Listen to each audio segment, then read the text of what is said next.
Welcome to Let Me Fix This. Enjoy the video. You begin by confirming your iPhone supports Face ID and is updated. This prevents software issues.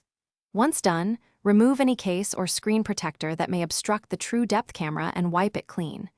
Make sure you are in steady, even light, and that your face is uncovered. No heavy makeup, sunglasses, or masks.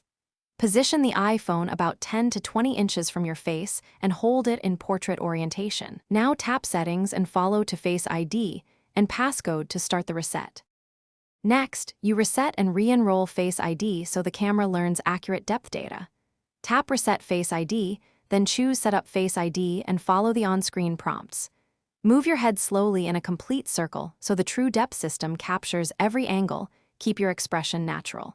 If you wear significant eyewear or have different looks, add alternate appearance to help recognition. Make sure you complete 2 full scans. This improves accuracy and reduces false rejects in varied lighting and angles. Finally, verify Face ID by locking and unlocking in bright, dim, and side-lit conditions. This reveals weaknesses.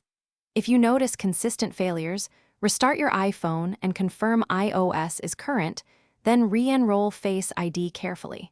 Make sure no software restrictions or screen time settings block Face ID use for apps. If problems persist after these steps, perform a backup and contact Apple support or visit an authorized service. Hardware issues like a